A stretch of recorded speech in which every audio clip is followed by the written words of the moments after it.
പുരോഹിത ദർശനത്തിലേക്ക് സ്വാഗതം. നമ്മുടെ ഇന്നത്തെ അതിഥി ബഹുമാനനായ reverend doctor Sunny E Mathew അച്ഛനാണ്. പ്രിയപ്പെട്ട അച്ഛൻ ഭൂരിഭാഗം സമയവും സെമിനാരികളിൽ പഠിപ്പിക്കുന്ന അധ്യാപകനായിരുന്നു. ധർമ്മജ്യോതി വിദ്യാപീഠിൻ്റെ പ്രിൻസിപ്പളായി അച്ഛൻ സേവനം അനുഷ്ഠിച്ചിട്ടുണ്ട്. ഇന്ത്യയിലും വിദേശത്തും വിവിധ ഇടങ്ങളിലും അച്ഛൻ പ്രവർത്തിച്ചിട്ടുണ്ട്. അച്ഛൻ പണ്ഡിതനാണ്, അതുപോലെ തന്നെ ഒരു ഹിസ്റ്റോറിയനാണ്, ലിറ്ററേച്ചർ സ്നേഹിക്കുന്ന ഒരു വ്യക്തിത്വമാണ്, ബുക്കുകൾ എഴുതിയിരിക്കുന്ന ഗ്രന്ഥകർത്താവാണ്. അച്ഛനെ ഞാൻ സ്വാഗതം ചെയ്യുന്നു. അച്ഛൻ നമസ്കാരം. നമസ്കാരം. അച്ഛൻ കൂടുതൽ സമയം ഒരു അധ്യാപകനായിരുന്നു, അതിലുപരി ധർമ്മജ്യോതി വിദ്യാപീഠിലെ ഒരു പ്രിൻസിപ്പളായിരുന്നു. അച്ഛന് ഈ ഒരു ദർശനം എങ്ങനെ കിട്ടിയതാണ്? എന്തുകൊണ്ടാണ് ഈ പഠിപ്പിക്കാനുള്ള ഒരു ആവേശം കാട്ടുന്നത്? ഒരു പക്ഷേ പിതാവിൽ നിന്ന് കിട്ടിയ ഒരു പ്രചോദനമാണ്. കാരണം എൻ്റെ പിതാവ് ഒരു അധ്യാപകനായിരുന്നു. അപ്പോൾ ആ ഒരു പഠിപ്പിക്കലോടുള്ളൊരു താല്പര്യം ഒരു പക്ഷേ അങ്ങനെ ജനറേറ്റ് ചെയ്തു വന്നതാവാനാണ് സാധ്യത. കൂടാതെ പഠിക്കാനും നമുക്ക് അറിയുന്ന കാര്യങ്ങൾ പങ്കുവയ്ക്കുവാനുമുള്ള ഒരു മനോഭാവം അല്ലെങ്കിൽ അതിനുള്ള ഒരു ദർശനം ദൈവം തന്നു എന്നുള്ളതും പ്രധാനപ്പെട്ട കാര്യമാണ്. അച്ഛന് ഈ മിനിസ്ട്രിയിലേക്ക് വരാനുള്ള ഒരു കാരണം എന്താണ്? കുടുംബത്തിലുള്ള അച്ഛന്മാരുടെ സ്വാധീനമായിരുന്നു, അതോ ഇടവകയിലുള്ള ആളുകളുടെ സ്വാധീനമായിരുന്നു? ഒരെണ്ണം മാത്രം എന്ന് പറയാൻ പറ്റത്തില്ല, ഒത്തിരി എലമെൻറ്റ്സ് ഉണ്ട്. ചെറുപ്പകാലം തൊട്ടേ നമ്മളുടെ ഒരു ഉള്ളിൽ ഒരു പരിധി വരെയൊക്കെ ഇങ്ങനെയുള്ളൊരു താല്പര്യമുണ്ട്. അതിന് സ്വാധീനിച്ചത് കുടുംബത്തിലെ അച്ഛന്മാരുടെ ഒരു ഒരു ഒരു ഇൻഫ്ലുവൻസ് തന്നെയാണ്. പ്രത്യേകമായിട്ട് ഞങ്ങളുടെ വല്യപ്പച്ചനുമൊക്കെ അച്ഛനായിരുന്നു വല്യപ്പച്ചൻ. അപ്പോൾ അത് നമ്മൾ തന്നെ പറഞ്ഞു കേട്ടുള്ള അറിവ് മാത്രമേ ഉള്ളൂ. എന്നാൽ കണ്ടറിഞ്ഞത് ഇപ്പോൾ അടുത്ത ഇടയ്ക്ക് നിര്യാതനായ ഇ ജെ ജോർജ് അച്ഛൻ, പിന്നെ ഇപ്പോൾ നമ്മളുടെ ബർന്നവാസ് തിരുമേനി, ഇവർ രണ്ടുപേരും എൻ്റെ അപ്പാപ്പന്മാരാണ്. അപ്പോൾ അതുകൊണ്ട് അങ്ങനെ കണ്ടു വളർന്ന ഒരു പൗരോഹിത്യത്തിൻ്റെ ശൈലിയും അതിൻ്റെ ഒരു കമ്മിറ്റ്മെൻറ്റും ഒക്കെ നമ്മളെ ഒത്തിരി സ്വാധീനിച്ചിട്ടുണ്ട്. അതിന് ഞാൻ MA കഴിഞ്ഞപ്പോൾ ഇ ജെ ജോർജ് എന്നോട് പറഞ്ഞു, നിനക്ക് സഭയിൽ മിനിസ്ട്രിയിൽ ജോയിൻ ചെയ്താൽ എന്താ? പക്ഷേ അന്ന് ഞാൻ പറഞ്ഞു, ഈ ഒരു ജോലിക്ക് വേണ്ടിയായിട്ട് ഞാനിതിനെ കാണുന്നില്ല, അതുകൊണ്ട് എനിക്ക് വേണ്ട എന്ന് പറഞ്ഞ് മാറിയത്. പിന്നെ ജോലിയിൽ ഇരുന്ന സമയത്താണ് ഇങ്ങനെ ഒരു ദിവസം നമ്മളിങ്ങനെ യാത്ര ചെയ്തു വന്നപ്പോൾ ഒരു ചെറിയൊരു ആക്സിഡൻ്റ് ഉണ്ടായി. അപ്പോൾ ആക്സിഡൻ്റ് ഉണ്ടായി കഴിഞ്ഞപ്പോൾ ഒന്നും പറ്റിയില്ല. എന്നാൽ അത് കഴിഞ്ഞപ്പോൾ നമ്മൾ പിന്നെയും വീണ്ടും ഒരു റീതിങ്കിങ് ഇങ്ങനെ വന്നു, എന്താണ് നമ്മളെക്കുറിച്ചുള്ള ദൈവഹിതം എന്താണ്? അപ്പോൾ അന്നേരം ഞാൻ അവിടെ നിന്ന് ഒരു ദിവസം വീട്ടിലിരിക്കുന്ന സമയത്ത്, ഞാൻ ട്രിവാൻഡ്രത്താണ് വർക്ക് ചെയ്തുകൊണ്ടിരിക്കുന്നത്. വെള്ളിയാഴ്ച സാധാരണ ഞാനിങ്ങനെ തിരിച്ചു വരും. അപ്പോൾ ഞായറാഴ്ച അത് കഴിഞ്ഞ് പള്ളിയും കഴിഞ്ഞ് തിരിച്ചു പോകുന്നതാണ്. അപ്പോൾ ശനിയാഴ്ച നമ്മളുടെ അന്ന് ബർന്നവാസ് തിരുമേനി അച്ഛനാണ്. അപ്പോൾ അതുകൊണ്ട് പറഞ്ഞു, നീ സഭാവസോട്ട് ഞാൻ പോവാം, എൻ്റെ കൂടെ വരുന്നു. അപ്പോൾ ഞാൻ പറഞ്ഞു, ഞാനവിടെ പോരാം. അപ്പോൾ ഞങ്ങൾ സ്കൂട്ടറിൽ ഇങ്ങോട്ട് വന്നു. സഭാവീസിൽ വന്നിട്ട് തിരിച്ചു പോകുന്ന സമയത്ത് മഴ പെയ്തു. അപ്പോൾ ഞങ്ങളിങ്ങനെ ഒരു മാടക്കടയുടെ അവിടെ കയറി ഇരിക്കില്ല, അവിടെ ഇരിക്കാൻ സ്ഥലമില്ല, നമ്മളവിടെ നിൽക്കുകയാണ്. അപ്പോൾ നിന്ന സമയത്ത് ഞാൻ എൻ്റെ മനസ്സിലൊരു തോന്നൽ, സഭയിൽ ഇങ്ങനെ അങ്ങനെ ഒരെണ്ണം ഇപ്പോൾ ഈ ഇടയ്ക്കായിട്ട് എൻ്റെ മനസ്സിലിങ്ങനെ വരുന്നുണ്ട്. അപ്പോൾ തിരുമേനിയോട് അങ്ങനെ ഇപ്പോൾ ഇത് അപ്ലൈ ചെയ്യാനുള്ള സമയമാണ്. പക്ഷേ ഞങ്ങൾ സഭാവീസ് വന്നിട്ട് തിരിച്ചു പോകുന്നു കഴിഞ്ഞു. അപ്പോൾ ഞാൻ പറഞ്ഞത്, അങ്ങനെയാണെങ്കിൽ ഒരു കാര്യം അപ്ലൈ ചെയ്യാം. അപ്പം ഞങ്ങളിങ്ങ് പോന്നു. പിന്നെ തിരുമേനി ഉടനെ അത് കഴിഞ്ഞ് സഭാവീസിൽ വന്നപ്പം എൻ്റെ പേർക്കൊരു ആപ്ലിക്കേഷൻ മേടിച്ചു കൊണ്ടുവന്ന് വീട്ടിൽ കൊണ്ട് കൊടുത്തു. ഞാനെന്ന് ട്രിവാൻഡ്രത്താണ്. അപ്പോൾ ഇവിടുന്ന് ആ ആപ്ലിക്കേഷൻ എനിക്ക് അവരങ്ങോട്ട് അയച്ചു തന്നു. അത് വെള്ളിയാഴ്ച എൻ്റെ കയ്യിൽ കിട്ടിയ, വെള്ളിയാഴ്ചയാണോ അങ്ങനെ ഒരു ദിവസമായി, ഞാൻ ഡേ ഓർക്കുന്നില്ല. അത് കിട്ടി. ഞാനത് പൂരിപ്പിച്ച് കഴിഞ്ഞപ്പോൾ എൻ്റെ സർട്ടിഫിക്കറ്റ് ഒന്നുമില്ല, സർട്ടിഫിക്കറ്റ് എല്ലാം വീട്ടിലായിരിക്കും. അപ്പോൾ ഞാനത് വീണ്ടും ഇങ്ങോട്ട്, ആ ആഴ്ച ഞാൻ വന്നില്ല, എനിക്ക് വരാൻ പറ്റിയില്ലായിരുന്നു. ഞാനതുകൊണ്ട് ഇങ്ങോട്ട് അയച്ചു കൊടുത്തു. അവരവിടെ നിന്ന് അത് എല്ലാം വീട്ടിൽ നിന്ന് അതെല്ലാം ഫിക്സ് ചെയ്തിട്ട് സഭാവീസിൽ കൊണ്ട് കൊടുക്കുന്ന ഇതിന്. അപ്പോൾ അത് ചെല്ലേണ്ട സമയത്തിൻ്റെ അന്ന് രാവിലെ അവിടെ കിട്ടുന്ന അന്ന് തന്നെ അവരവിടെ കൊണ്ട് കൊടുത്തു. അത് കഴിഞ്ഞ് ഞാൻ പിന്നെ ആ കാര്യം അങ്ങ് വിട്ടുപോയി. പിന്നെ എനിക്കൊരു ദിവസം ഇങ്ങനെ വർക്ക് ചെയ്തുകൊണ്ടിരുന്നപ്പോൾ ഇടയ്ക്ക് ഔട്ട് സ്റ്റേഷൻ വർക്കിന് പോകേണ്ടി വരും. അപ്പം ഇന്ന് പോയാൽ രാത്രി അവിടെ കിടന്ന് പിറ്റേ ദിവസം വൈകിട്ട് നമ്മൾ തിരിച്ചു വരത്തുള്ളൂ. അപ്പോൾ അന്ന് ഞങ്ങളങ്ങനെ പോകുമ്പോൾ തമിഴ്നാട് ബോർഡറിലാണ്. ഞങ്ങളുടെ മാനേജർ, എൻ്റെ മാനേജർ ഒരു സ്വാമിയാണ്. അപ്പോൾ ഞങ്ങൾ രണ്ടുപേരുടെ ബൈക്കിന് പോകുന്ന സമയത്ത് ഞാൻ പറഞ്ഞു നമുക്കിന്ന് വൈകിട്ട് അവിടെ പാറശാല ഗസ്റ്റ് ഹൗസിൽ കിടന്നിട്ട് നാളെ തിരിച്ചു പോരാം. അപ്പോൾ രാവിലെ അങ്ങോട്ട് പോയപ്പോൾ പാറശാല ഗസ്റ്റ് ഹൗസിൽ ചെന്ന് ഞങ്ങൾക്ക് വൈകുന്നേരം മുറി വേണം, ഞങ്ങൾ സാധാരണ എടുക്കുന്നതാണെന്നുകൊണ്ട് അവർക്ക് ഞങ്ങളെ അറിയാം, മുറി വേണം. അപ്പോൾ ഞങ്ങളവിടെ പറഞ്ഞും പോന്നു. തിരിച്ചു വന്ന വഴിക്ക് ഞാൻ പറഞ്ഞു എനിക്കെന്തോ അത്ര ഇന്നിവിടെ താമസിക്കാണ്ട് തോന്നുന്നില്ല, നമുക്കങ്ങ് പോയാൽ എന്താ സ്വാമി. അപ്പോൾ സ്വാമി എന്നോട് പറഞ്ഞ ഒരു കാര്യം നമുക്കങ്ങ് പോയേക്കാം. അപ്പോൾ ഞാൻ തിരിച്ചു വന്നപ്പോൾ ഏതാണ്ട് 8 മണിയായപ്പോൾ ഞങ്ങൾ വീട്ടിൽ വന്നപ്പോൾ എനിക്ക് ഇൻ്റർവ്യൂവിനുള്ള വിളി വന്നിട്ടുണ്ട്. പിറ്റേ ദിവസമാണ് ഇൻ്റർവ്യൂ. അപ്പം രാത്രി തന്നെ ഞാൻ അവിടുന്ന് തിരിച്ച് ഇവിടെ വന്നു. വെളുപ്പിനെ 5:30 ട്രിവാൻഡ്രം ഫാസ്റ്റ് ഉണ്ട്, ഞങ്ങളുടെ മഞ്ചേരിക്കൂടെ പാസ് ചെയ്ത് പോരുന്ന ഫാസ്റ്റാണ്. അപ്പോൾ അതിന് വീട്ടിൽ വന്ന് ഇറങ്ങി കുളിച്ചു. അത് കഴിഞ്ഞ് ഇൻ്റർവ്യൂവിന് ഇവിടെ വന്ന് അങ്ങനെയാണ് ഇൻ്റർവ്യൂവിന് വന്ന് പങ്കെടുക്കുന്നത്. അപ്പോൾ അന്ന് ചോദിച്ച 2-3 ചോദ്യങ്ങളും ഒക്കെ ഇതുണ്ടായിരുന്നു ഇൻ്റർവ്യൂവിന് വരുന്ന സമയത്ത്. അപ്പോൾ ഇൻ്റർവ്യൂവിൽ എന്നോട് ചോദിച്ചു നിങ്ങൾക്കൊരു ജോലിയുണ്ടല്ലോ, ഇപ്പോഴെന്തിനാ ഈ ഇതിലേക്ക് വരുന്നത്? അപ്പം ഞാൻ പറഞ്ഞു അങ്ങനെ മനസ്സിലിങ്ങനെ ഒരു തോന്നൽ നന്നായിട്ട് വരുന്നുണ്ട്, അതുകൊണ്ട് വന്നതാണ്. എൻ്റെ ഓർമ്മ ശരിയാണെങ്കിൽ അന്ന് CJ അലക്സാണ്ടറച്ചനാണ് വികാരി ജനറൽ. അച്ഛൻ ചോദിച്ചു ഇപ്പോൾ ഇയാൾക്ക് ഇങ്ങനെ തോന്നലോ ഒന്ന്, നാളെ തിരിച്ചു പോകണമെന്ന് തോന്നിയാൽ എന്ത് ചെയ്യും? ഞാൻ പറഞ്ഞു തിരിച്ചു പോകണമെന്ന് തോന്നിയാൽ പോവും, എന്നാൽ അങ്ങനെ തോന്നരുതെന്ന് പ്രാർത്ഥിക്കാൻ, അതാണ് എൻ്റെ പ്രാർത്ഥന. പിന്നെ ഏതാണ്ട് 1-2 ചോദ്യങ്ങളൊക്കെ ചോദിച്ചതിന് ശേഷം സെലക്ട് എന്ന് പറഞ്ഞില്ല, നിങ്ങൾ പൊക്കോളാം. പിന്നീടാണല്ലോ. അപ്പോൾ ഇറങ്ങി വന്നപ്പോൾ ഇതെല്ലാം എല്ലാവരും പറഞ്ഞു ഇയാൾക്ക് കിട്ടത്തില്ല, കാര്യം കൂടുതലൊന്നും ചോദിച്ചില്ല. ഞാൻ പിന്നെ വീണ്ടും തിരിച്ച് ജോലിക്കങ്ങ് പോയി. അത് കഴിഞ്ഞ് കുറച്ച് ദിവസം കഴിഞ്ഞപ്പോൾ ലെറ്റർ വന്നു, കൊമ്പാടിൽ വന്ന് ജോയിൻ ചെയ്യണം എന്നും പറഞ്ഞു. അങ്ങനെയാണ് ഇതിൻ്റെ ഒരു അന്ന് പ്രീതിയോളജിയാണ്, അങ്ങനെയാണ് അതിൻ്റെ അകത്ത് വന്ന് ജോയിൻ ചെയ്യുന്നത്.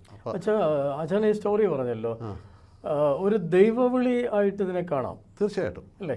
ചില ആളുകൾ പറയുന്നു കാരണം ഇത് ദൈവനിയോഗമാണ് എന്നുള്ള ബോധ്യത്തിൽ നിന്നുകൊണ്ടാണ് ഈ തെരഞ്ഞെടുപ്പ് നടത്തുന്നത്. അതെ അതെ. അതെപ്പം നഷ്ടപ്പെട്ടാലും നമ്മളുടെ ഈ പൗരോഹിത്യത്തോടുള്ള നമ്മുടെ ആഭിമുഖ്യവും പോവും, കമ്മിറ്റ്മെൻറ്റും എല്ലാം പോകും. അപ്പം ബേസിക്കായിട്ട് കിടക്കുന്ന ഒരു ഐഡിയ ദൈവവിളിയാണ്. പൗലോസ് പറയുന്നത് പോലെ ഒരു പ്രോസസ്സാണല്ലേ ദൈവവിളി. ആണ്, ഒരു ദിവസം കൊണ്ട് തന്നെ നടക്കുന്നതാണെന്നുള്ള തോന്നുന്നില്ല. എൻ്റെ മാത്രം ഒരു തീരുമാനമാണെന്നും പറയാൻ പ്രയാസം. നമ്മളെ അതിനൊത്തിരി സ്വാധീനിക്കാറുണ്ട്. പല ഘടകങ്ങളുണ്ട്, മാതാപിതാക്കളുടേത്, സഹോദരങ്ങളുടേത്, അധ്യാപകരുടേത്, പള്ളിയുടേത്, കുടുംബത്തിൻ്റെ പശ്ചാത്തലം, ഇതെല്ലാം നമ്മളെ ഈ ദൈവവിളി മനസ്സിലാക്കാൻ പ്രേരിപ്പിക്കുന്നത്. അതിൽ കൂടിയാണ് ദൈവവിളി കിട്ടുന്നതിനേക്കാൾ അപ്പുറമായി ദൈവവിളി മനസ്സിലാക്കാനായിട്ട് നമ്മളെ പ്രേരിപ്പിക്കുന്ന ഘടകങ്ങളാണ്. അതേറെയാണ്, വളരെയുണ്ട്. ഞാൻ ചോദിച്ചത് പൗലോസ്ലീഹയുടെ ഒരു അനുഭവം ഇത് തന്നെയാണ്. കാരണം പ്രോസസ്സാണെന്ന് പറയാറുണ്ട്, തിയോളജിക്കൽ അണ്ടർസ്റ്റാൻഡിങ് അങ്ങനെയാണ്. അച്ഛനെ ഏറ്റവും കൂടുതൽ സ്വാധീനിച്ച ഒരു അധ്യാപകൻ ആരായിരുന്നു? സൺഡേ സ്കൂൾ അധ്യാപകന്. സൺഡേ സ്കൂൾ അധ്യാപകൻ എന്നെ ഏറ്റവും കൂടുതൽ സ്വാധീനിച്ചതിൽ ഒരാൾ NT ജോർജ് സാറായിരുന്നു. സാറിൻ്റെ ഒരു വേ ഓഫ് നമ്മളുമായിട്ട് ഡീൽ ചെയ്യുന്നതൊക്കെ വളരെ കാര്യമായി സ്വാധീനിച്ചിട്ടുണ്ട്. എന്നാൽ ഞാൻ പറഞ്ഞ നമ്മളെ ഏറ്റവും കൂടുതൽ സ്വാധീനിച്ചാൽ ഒന്ന് നമ്മുടെ പിതാവ്. അദ്ദേഹം ഒരു വലിയ നമ്മളീ പറയുന്ന ആത്മീയതയുടെ അങ്ങനെ ആ രീതിയിൽ പറയുന്ന ആളല്ല, പക്ഷേ പറയുന്ന കാര്യത്തിൽ ഒരു നിർബന്ധം പിടിക്കുന്ന 1-2 കാര്യങ്ങളാണ്. അധ്യാപകൻ ഒന്ന് സത്യസന്ധത, അതിൽ യാതൊരു കോംപ്രമൈസും പാടില്ല എന്നുള്ളത് ഒരു നിർബന്ധം പിടിക്കുന്നതാണ്. പറയുന്ന കാര്യങ്ങൾ പറയുന്നതായിട്ട് തന്നെ മോറൽ സ്റ്റാൻഡേർഡിൽ നമ്മൾ അറിഞ്ഞു വളർന്നത് അപ്പൻ്റെയും വല്യപ്പൻ്റെയും ഒക്കെയാണ്. അമ്മയുടെ പ്രാർത്ഥനയുണ്ട്. അമ്മയുടെ പ്രാർത്ഥനയും ഒരുപക്ഷെ അമ്മയുടെ വിശ്വാസം, പ്രത്യേകിച്ച് ലാസ്റ്റ് കാലങ്ങളിലാണ് നമ്മളത് കൂടുതൽ കണ്ടത്. അമ്മ ക്യാൻസറായിട്ട് മരിച്ചതാണ്. ഇപ്പം ഞാനിവിടെ ഇല്ലാത്തപ്പോഴാണ് അമ്മയുടെ ക്യാൻസറാണെന്നുള്ളത് ഡിറ്റക്റ്റ് ചെയ്യുന്നത്. ഞങ്ങളന്ന് സ്റ്റേറ്റ്സിലാണ്, ലോസ് ആഞ്ചലസിൽ ഇരിക്കുന്ന സമയം. ചെന്ന് ഒരു വർഷം കഴിഞ്ഞപ്പോഴാണ് ഇത് അറിയുന്നത്. അപ്പോൾ ബ്രദർ വിളിച്ചിട്ട് പറഞ്ഞത് ഇന്നതാണ്, ഓപ്പറേഷൻ ചെയ്യാൻ പോവാണ്. ഓപ്പറേഷൻ ചെയ്ത് കഴിഞ്ഞിട്ട് ഈ അമ്മയ്ക്കിത് അറിയാമോ ഇല്ലയോ എന്നുള്ളത് ഞങ്ങൾക്ക് ആർക്കും അറിയില്ല.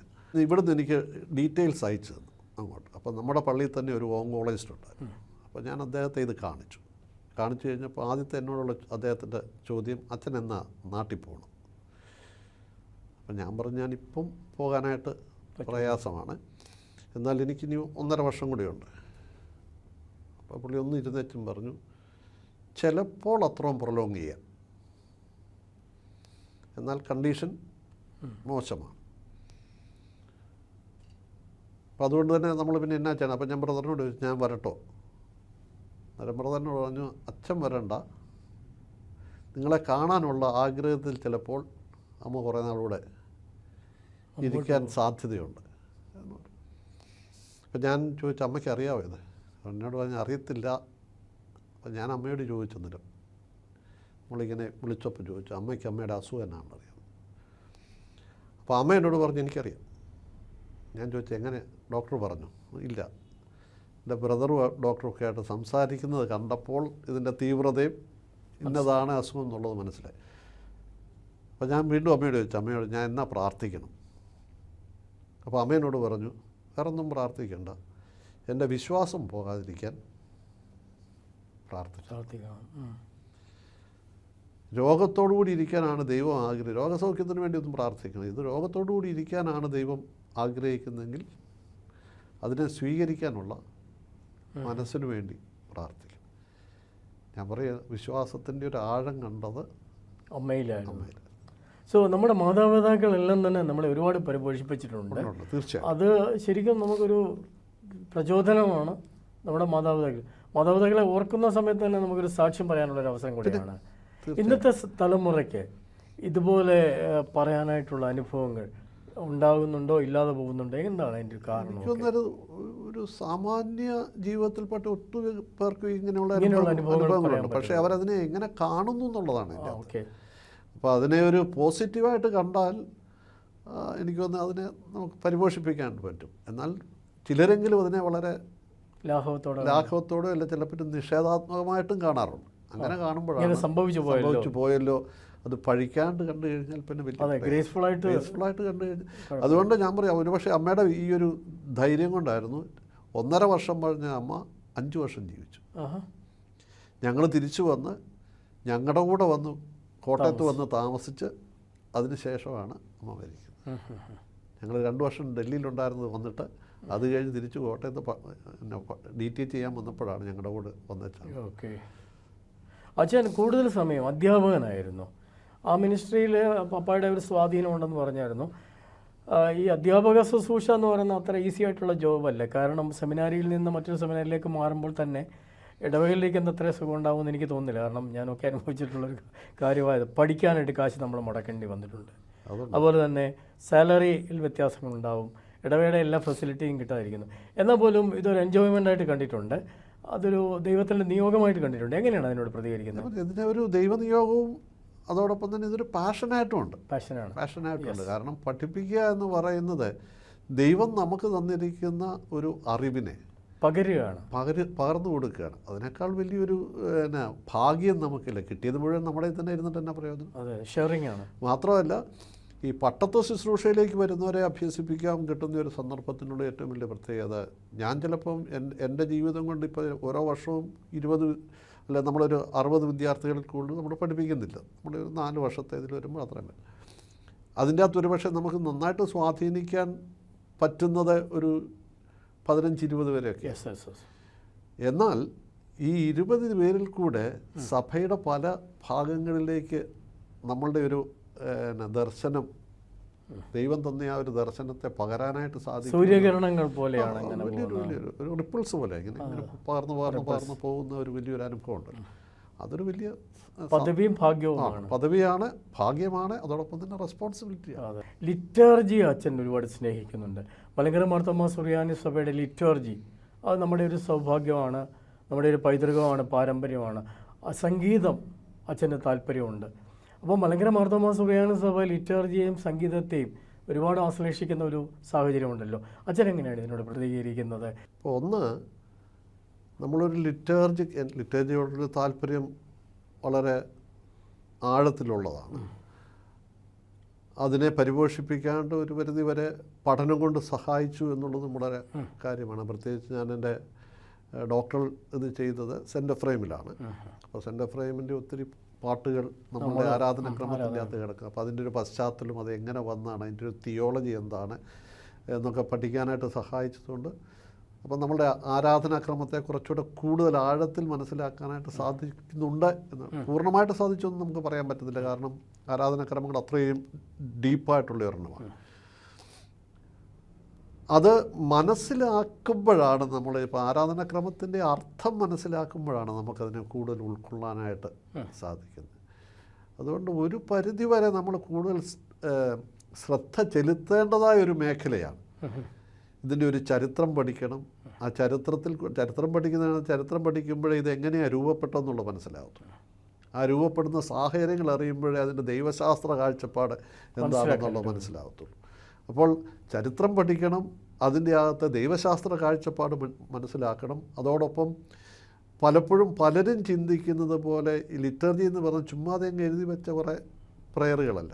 അതിന് വേദപുസ്തകപരമായ ബാക്ക്ഗ്രൗണ്ടുണ്ട്. നമ്മുടെ ഒരു ലിറ്റർജി ശ്രദ്ധിച്ചാൽ അതിൻ്റെ ഭൂരിഭാഗം വേദപുസ്തകത്തിലെ വാക്യങ്ങളോ വേദപുസ്തകത്തിൻ്റെ അകത്തു അടങ്ങിയിരിക്കുന്നതായ അടയാളങ്ങളെ, അതിൻ്റെ അകത്ത് അടങ്ങിയിരിക്കുന്നതായ ഒരു ആശയങ്ങൾ, ഇതെല്ലാം ആണ് ഈ ലിറ്റർജിക്കകത്തൂടെ. കാരണം രക്ഷാചരിത്രത്തിൻ്റെ ഒരു എക്സ്പ്രഷനാണ് നമ്മൾ ഈ ലിറ്റർജിക്കകത്തൂടെ കാണുന്നത്. അപ്പോൾ അത് മനസ്സിലാക്കുമ്പം സത്യത്തിൽ നമ്മൾ ഈ വേദപുസ്തകവും ഇത് രണ്ടുകൂടി ഒരുമിച്ച് ചേർത്ത് വായിക്കണം. അതുപോലെ ദൈവശാസ്ത്രവുമായിട്ട് കൂട്ടിച്ചേർത്ത് തന്നെ പഠിക്കണം. അപ്പം 3 മേഖലകളാണ് നമുക്ക്: ലിറ്റർജി, വേദപുസ്തകം, പിന്നെ നമ്മുടെ ദൈവശാസ്ത്രം. ഇത് 3 കൂടെ പഠിച്ചു കഴിയുമ്പോഴാണ് ഇതിൻ്റെ ഒരു ഡെപ്ത് നമ്മൾ അറിയുന്നത്. ആ ഡെപ്ത് അറിഞ്ഞു കഴിഞ്ഞാൽ നമ്മളറിയാലോ വില മനസ്സിലാക്കി കഴിയുമ്പോഴാണ് അത് നെഞ്ചോട് ചേർത്ത് പിടിക്കുന്നത്. അപ്പോൾ പലപ്പോഴും നമുക്ക് സാധിക്കാതെ പോകുന്ന ഇതിൻ്റെ വില അറിയാത്തത് കൊണ്ട് നമ്മളിതിനെ മാറ്റി വെക്കുക എന്നുള്ളത്. എൻ്റെ ഒരു സംശയം, നമ്മൾ ഈ വില മനസ്സിലാക്കി കൊടുക്കേണ്ട ആളുകളാണ് അച്ഛന്മാരും നമ്മൾ അധ്യാപകർ ചെയ്യുന്നത്. നമ്മളിപ്പം നമുക്കറിയാവുന്ന കാര്യങ്ങൾ നമ്മൾ ഇൻ്റർപ്രറ്റ് ചെയ്യുന്നു, വിശ്വാസത്തിലൂടെ കാലോചിതമാക്കാൻ ശ്രമിക്കുന്നു. അത് തന്നെയാണ് ദൈവശാസ്ത്രം. ആനുകാലികമായ രീതിയിലുള്ള ഇൻ്റർപ്രട്ടേഷൻ ഓഫ് ഫെയ്ത്താണ്. അത് കാലോചിതമാക്കുന്നു, ബിബ്ലിക്കൽ അണ്ടർസ്റ്റാൻഡിങ്ങിൻ്റെ ഒരു പശ്ചാത്തലത്തിലാണ് കൊണ്ടുവരുന്നത്. അപ്പോൾ ഈ ഒരു അറിവും അതിൻ്റെ പഠനത്തെപ്പറ്റിയുള്ള ഒരു ഇമ്പോർട്ടൻസും ജനങ്ങൾക്ക് അറിയാത്തത് കൊണ്ടല്ലേ അവരിത് മാറ്റിവെക്കുന്നത്? ആണ് ഒരു പരിധിവരെ അതെ. എന്നാൽ അതോടൊപ്പം തന്നെ മറ്റു പോപ്പുലർ ഇൻഫ്ലുവൻസ് വേറെയുണ്ട്. ഇതിൻ്റെ മധ്യത്തിലാണ് നമ്മൾ ഈ തിരഞ്ഞെടുക്കണമെന്നുള്ളത്. എന്നാൽ അതിലൊരു ഒരംശം നമ്മുടെ കുറ്റം തന്നെയാണ്. കാരണം ഞാൻ എത്രമാത്രം ശ്രദ്ധ ചെലുത്തുന്നുണ്ട് എന്നുള്ളത് വളരെ പ്രധാനപ്പെട്ട ഒരു കാര്യം.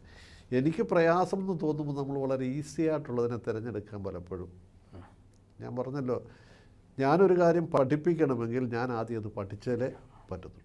പഠനം ഇച്ചിരി പ്രയാസമുള്ള കാര്യമാണ്, സമയം മെനക്കെടുത്തുന്ന കാര്യമാണ്, ഒരു ഇൻട്രസ്റ്റ് വേണം. 2, ഇപ്പോൾ പല കാര്യങ്ങളും നമ്മുടെയൊക്കെ ഈ ലിറ്ററേച്ചറി ഒരു ക്രമത്തിൻ്റെ അകത്ത് കിടക്കുന്നത് മറ്റ് വിഭാഗങ്ങളിലുള്ളതുപോലെ അങ്ങനെ ക്രോഡീകരിക്കപ്പെട്ട അതിനെക്കുറിച്ചുള്ള എഴുത്തുകൾ അധികമില്ല. ഇല്ലാത്തതിനെ കണ്ടുപിടിക്കാനായിട്ട് നമ്മൾ നന്നായിട്ട് മെനക്കെട്ടെങ്കിലേ പറ്റത്തുള്ളൂ. അത് ചെയ്യാനായിട്ട് സാധിക്കാതെ വരുന്നത് കൊണ്ടാണ് നമുക്ക് പഠിപ്പിക്കാനായിട്ടും പ്രയാസം. പിന്നെ 2, ഞാൻ ഒരു പ്രസംഗത്തിന് വിളിച്ചാൽ സ്വാഭാവികമായി എളുപ്പമുള്ളൊരു വിഷയമായിരിക്കും ഞാൻ തിരഞ്ഞെടുക്കുന്നത്. അല്ലെങ്കിൽ കൂടുതൽ നമ്മൾ തന്നെ പെയിൻ എടുക്കാതെ കമ്മ്യൂണിക്കേറ്റ് ചെയ്യാൻ പറ്റുന്നത്. ഇപ്പോൾ കമ്മ്യൂണിക്കേറ്റ് ചെയ്യാൻ ഇച്ചിരി പ്രയാസമുള്ളതാണെങ്കിൽ നമ്മൾ അതുപോലെ പെയിൻ എടുത്തല്ലേ പറ്റുന്നത്. അപ്പോൾ സ്വാഭാവികമായി ഞാൻ എടുക്കും. എന്നോടൊരു പ്രസംഗത്തിന് വിളിച്ചു കഴിഞ്ഞാൽ ഈസി ആയിട്ടുള്ള കാര്യം പറയും.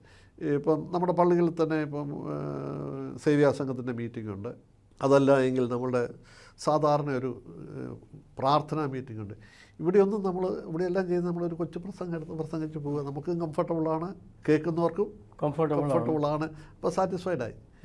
എന്നാൽ നമ്മളൊരു വിഷയം കേന്ദ്രീകരിച്ച് അവിടെ പ്രസംഗിക്കാണ്ട് എടുത്താൽ, ഇപ്പം കൂദാശകളെ കേന്ദ്രീകരിച്ച് ഒരു പ്രസംഗം എടുത്താൽ ആദ്യം അത് ആക്സെപ്റ്റ് ചെയ്യാൻ പ്രയാസമാണ്. കാരണം നമ്മളിന്ന് കേട്ടു വന്നിരിക്കുന്ന ശൈലിയിൽ നിന്ന് വ്യത്യസ്തമായ ഒരെണ്ണം വരും. പുതിയൊരെണ്ണം പ്രസൻറ്റ് ചെയ്യുമ്പോൾ എപ്പോഴും സ്വാഭാവികമായി അതൊന്ന് ചെവി അടച്ചു വെക്കും ആദ്യമേ.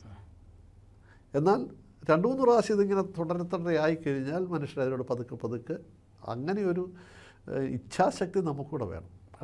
അതുണ്ടെങ്കിൽ അത് പറ്റും. 2, പിന്നെ ഈ വേദപുസ്തകവും ലിറ്റർജി ആയിട്ടുള്ള ബന്ധം ശക്തമായിട്ട് അഫേം ചെയ്യണം. അച്ഛന് സെമിനാരിയുടെ പ്രിൻസിപ്പളായിട്ടിരുന്നു, പ്രഥമാധ്യാപകനാണ്. അതൊരു വലിയ സന്തോഷമായിരുന്നു. കാരണം ഞാൻ അച്ഛൻ്റെ കൂടെ വർക്ക് ചെയ്ത അവിടുത്തെ ഒരു ഫാക്കൽറ്റി മെമ്പറാണ്. അതിൽ എനിക്ക് അഭിമാനമുണ്ട്. അച്ഛൻ ഒരു പ്രഥമ അധ്യാപകനായിരുന്ന സമയത്ത് തന്നെ കരുതലും സ്നേഹവും ഒക്കെ എല്ലാവർക്കും കൊടുത്തിട്ടുണ്ട്, സ്റ്റുഡൻസിന് കൊടുത്തിട്ടുണ്ട്. അതുപോലെ തന്നെ അച്ഛനൊരു വലിയ എക്യുമെനിക്കൽ ദർശനമുണ്ട്. നമ്മളിപ്പോൾ പറഞ്ഞ പോലെ ലിറ്റർജിയിൽ തന്നെ നമ്മൾ ജീവിതത്തിൻ്റെ വിശ്വാസാചാരങ്ങളെല്ലാം നമുക്ക് ക്രോഡീകരിച്ച് വച്ചിരിക്കുന്നു. നമുക്കൊരു ക്ലർജി മീറ്റിങ്ങിന് ഒരു വർഷിപ്പ് ഓർഡർ എഴുതാൻ പറഞ്ഞാൽ, എന്നോട് പറഞ്ഞാൽ ഞാനൊരു 2-3 ദിവസം മെനക്കെടുമ്പോൾ എനിക്ക് പെയിനാണ്. എന്നിട്ട് ഞാനത് എഴുതി ഒരാഴ്ച കൊണ്ട് വായിച്ചെഴുതി ആശയങ്ങൾ നോക്കി ദൈവശാസ്ത്ര ചിന്തകളൊക്കെ ശരിയാണോ എന്ന് നോക്കാറുണ്ട്. അങ്ങനെ നോക്കിയിട്ടാണ് നമ്മൾ ചെയ്യുന്നത്. അപ്പം ഞാനതിൻ്റെ പിന്നിലൊരു പെയിൻ എടുത്തിട്ടുണ്ട്. ഞാനൊരു ചെറിയൊരംശം പെയിനാണ്. എൻ്റെ സഭയും നമ്മുടെ സഭയും ഇന്ന് ഉപയോഗിക്കുന്ന ലിറ്റർജി എഴുതി ആ പരുവത്തിലാക്കി നവീകരണത്തിന് ശേഷം രൂഢമൂലമായിരിക്കുന്ന വിശ്വാസാചാരങ്ങൾ, സ്തുതി ചൊവ്വാക്കപ്പെട്ട വിശ്വാസാചാരങ്ങളെ ക്രോഡീകരിച്ചതിൻ്റെ മുമ്പിൽ ഒരുപാട് പെയിനുണ്ട്. ആ പെയിൻ എടുത്തവരോട് നമുക്ക് കടപ്പാടുണ്ട്. അത് നമ്മൾ എല്ലാവരും അംഗീകരിക്കുന്നുണ്ടോ? എന്താണ് ജനങ്ങൾ ഇതൊക്കെ ഒന്ന് മനസ്സിലാക്കാത്തതെന്ന് ഞാൻ ചോദിക്കുകയാണ്. അല്ല, ഇത് ലിറ്റർജി നമ്മളിപ്പോൾ ഉപയോഗിക്കുമ്പോൾ നമ്മൾ വിചാരിക്കുന്നത് ഒരു ദിവസം കൊണ്ടുണ്ടായതാണ്. ഒരു ദിവസമല്ല, 2000 വർഷത്തെ നീണ്ട പാരമ്പര്യവും നീണ്ട തപസ്യയും. പക്ഷേ അതായിരിക്കും അതിന് നല്ല വാക്കുന്ന തപസ്യയും അതിൻ്റെ പിൻപിലുണ്ട് എന്നുള്ളതാണ്. അത് ഒരു കാലഘട്ടത്തിൽ എഴുതുന്ന ലിറ്റർജി പിന്നീട് അതിൻ്റെ അകത്ത് തന്നെ നമ്മൾ തിരുത്തൽ നടത്താറുണ്ട്, റിവിഷൻ നടത്താറുണ്ട്, റിഡാക്ഷൻ നടത്താറുണ്ട്. ഇതെല്ലാം നടത്തിയാണ് വരുന്നത്. അതുകൊണ്ടാണ് ഇത് നമ്മൾ പറയുന്നത് സ്തുതി ചൊവ്വാകപ്പെട്ടതും അല്ലെങ്കിൽ ഓരോ കാലഘട്ടത്തിൽ വരുന്ന ദൈവശാസ്ത്ര കാഴ്ചപ്പാടുകളോട് സംവദിച്ചുകൊണ്ട്, എന്നാൽ ബേസിക് ആയതിനെ മുറുകെ പിടിക്കും. ഈ പറ്റുന്നൊരു കുഴപ്പം കൂടിയാണ്, ബേസിക്കിനെ മറന്നേച്ചും ബാക്കിയുള്ളത് പെരിഫറിയിലേക്ക് പോയാൽ ലിറ്റർജിയുടെ ക്വാളിറ്റി പോകും. എൻ്റെ ഒരു ചോദ്യം, ഇത്രയും പെയിൻ എടുത്താണ് ഇതെല്ലാം ചെയ്യുന്നത്, നമുക്കിതിനെ ഒന്ന് നെഞ്ചോട് ചേർത്ത് വെച്ച് ആരാധിക്കാൻ. ഇപ്പോൾ സ്വാഭാവികമായിട്ടും ചില ആളുകൾ വന്ന് പറയും കുർബാന ഒന്ന് കട്ട് ചെയ്ത് ഷോർട്ടാക്കണം. ഇവിടെ ഷോർട്ടാക്കണം, ഒന്ന് എടുത്തു മാറ്റാൻ പറ്റില്ല. ചില ആളുകൾ നിസ്സംഗതയോട് ഇതിനോട് പെരുമാറുന്നു. നമുക്ക് ഒരു അച്ഛൻ പറഞ്ഞ ആ സെൻറ്റൻസ്, അതായത് ഒരു വാചകത്തിൽ തന്നെ അല്ലെങ്കിൽ ഒരു സെൻറ്റൻസിൽ തന്നെ ധാരാളം വിശ്വാസാചാരങ്ങൾ ക്രോഡീകരിച്ചിട്ടുണ്ട്. അപ്പോൾ അതിനെ ബഹുമാന പുരസ്സരം ചൊല്ലുവാനും അത് ജീവിതചര്യയാക്കാനും നമുക്ക് ശ്രമിക്കണം. അത് പഠിപ്പിക്കാൻ കൂടെ അതൊരു പക്ഷേ നമ്മളൊരു അത്ര ഈസി അല്ല പഠിപ്പിക്കാണ്ട്, ആൾക്കാരെ കൂട്ടാനും പ്രയാസമാണ്. എന്നാൽ പക്ഷേ അങ്ങനെ ഒരു എഫേർട്ട് എടുത്തില്ല എങ്കിൽ ഇപ്പം തന്നെ അതിനുള്ള സമയം ഒരു പക്ഷേ ഒത്തിരി നമ്മൾ വെറുതെ പോയി എന്നുള്ളതാണ്, കൈമോശം വരുന്നത്. അപ്പോൾ നല്ലപോലെ എഫേർട്ട് എടുത്തെങ്കിലേ പറ്റത്തില്ല. അത് സത്യത്തിൽ ഈ പട്ടത്ത സമൂഹത്തിൽ നിന്നാണ് അതിന് ഏറ്റവും കൂടുതൽ ഉണ്ടാവുന്നത്. അത് നമ്മളാണ് കസ്റ്റോഡിയൻ. അച്ഛൻ ഞാൻ നമ്മൾ ചോദിച്ച വന്നത് അതിൻ്റെ ആദ്യ ചോദ്യം ഇതായിരുന്നു. എക്യുമെനിക്കൽ രംഗത്ത് അച്ഛൻ പ്രവർത്തിച്ചിട്ടുണ്ട്. അച്ഛൻ്റെ ആ ദർശനമൊക്കെ എന്തായിരുന്നു? എങ്ങനെയാണ് ഒരു ദേശത്തിൻ്റെ പട്ടക്കാരനായിരുന്നു കൊണ്ട് എക്യുമെനിക്കൽ ദർശനം? എൻ്റെ ഒരു ഇതിൽ കൂടുതൽ ഞാൻ പറഞ്ഞ ഇപ്പോൾ ഒരു 20-23 വർഷത്തിൽ കൂടുതൽ സെമിനാരിയിലായിരുന്നു. അപ്പോൾ നമ്മുടെ അന്നേരത്തെ ഒരു വളരെ ക്ലോസ് സർക്കിളാണ്. എന്നാൽ ഞാൻ ആദ്യം തുടങ്ങിയത് നാഗാലാൻഡിലായിരുന്നപ്പോൾ അന്നത്തെ ഒരു ശുശ്രൂഷ മേഖല വളരെ കൊച്ചു പള്ളിയാണ്. എന്നാൽ എനിക്ക് 9 കോൺഗ്രിഗേഷൻ ഉണ്ടായിരുന്നു. ഒരു പള്ളിയും 9 കോൺഗ്രിഗേഷനുണ്ട്. അപ്പോൾ നമ്മൾ ഈ പോകുന്ന സമയത്തെല്ലാം പള്ളികളിൽ പോകുമ്പോൾ അല്ലെങ്കിൽ കോൺഗ്രിഗേഷനിൽ പോകുമ്പോൾ ചില കോൺഗ്രിഗേഷനിൽ 6 മാസത്തിലൊരിക്കലേ, ചില കോൺഗ്രിഗേഷൻ വർഷത്തിലൊരിക്കലേ പോകാൻ പറ്റത്തുള്ളൂ. പക്ഷെ നമ്മളന്ന് അവിടെ ചെല്ലുമ്പോൾ നമ്മുടെ ആൾക്കാർ മാത്രമല്ല, മാർത്തോമാക്കാർ 1-2 പേരെ കാണത്തുള്ളായിരുന്നു. എന്നാൽ ഹിന്ദുക്കൾ സഹിതം നമ്മളുടെ ഈ കമ്മ്യൂണിറ്റിയിൽ വരുമായിരുന്നു, ആരാധനയ്ക്കും വരുമായിരുന്നു. കുർബാന കൊള്ളാനായിട്ട് അവർക്ക് പറ്റത്തില്ല, പക്ഷേ ആരാധനയ്ക്ക് അവർ വരുമായിരുന്നു. അതുകൊണ്ട് തന്നെ ആ ഒരു കാലഘട്ടത്തിൽ എനിക്കൊന്ന് ഞങ്ങൾ യാത്രയായ പിന്നെ തിരിച്ചു വരുന്ന സമയം അവിടെ ഉണ്ടായിരുന്ന എല്ലാ മനുഷ്യരും ഹിന്ദുക്കൾ, ക്രിസ്ത്യാനികൾ, മാർത്തോമക്കാർ, യാക്കോബക്കാർ, എല്ലാ മനുഷ്യരോട് വന്നു. അങ്ങനെ ഒരു ബന്ധം ഉണ്ടായിരുന്നു. അത് മറ്റു പള്ളികളിലിരുന്ന സമയത്തും നമ്മൾ കുറേയൊക്കെ മെയിൻറ്റെയിൻ ചെയ്യാനായിട്ട് ശ്രമിച്ചിട്ടുണ്ട്. ഇപ്പോൾ ഞാനിപ്പോൾ പട്ടമലയാണ് ഇപ്പോൾ 6 മാസമായിട്ടിരിക്കുന്നത്. അവിടെ നമ്മൾ നാട്ടുകാരുമൊക്കെ ആയിട്ട് ബന്ധപ്പെട്ടാണ് അത് ചെയ്യാനായിട്ട് ശ്രമിക്കുന്നത്. അതിൻ്റെ ഒരു കാര്യം എന്താണെന്ന് വെച്ചാൽ നമുക്ക് നമ്മുടേതായ വിശ്വാസമുണ്ട്. അതുപോലെ തന്നെ മറ്റൊരാളുടെ വിശ്വാസത്തെ മാനിക്കേണ്ട ആവശ്യമുണ്ട്. നമ്മൾ അവരെ അതേപടി എന്നെ സ്വീകരിക്കണമെന്ന് പറയുന്നില്ല, പക്ഷേ നമ്മളവരെ മാനിക്കണം. അവർക്ക് അവരുടേതായ റീസൺസ് ഉണ്ട് അവരുടെ വിശ്വാസം രൂപപ്പെടുന്നതിൽ.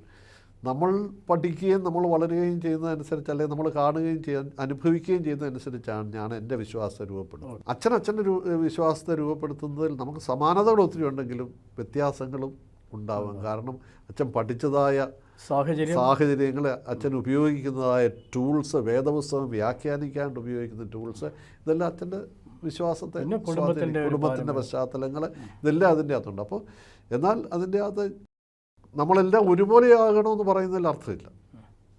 മറിച്ച് പരസ്പരം കരുതിയും പരസ്പരം അംഗീകരിച്ചും മാനിച്ചും ഇത് ചെയ്യാം.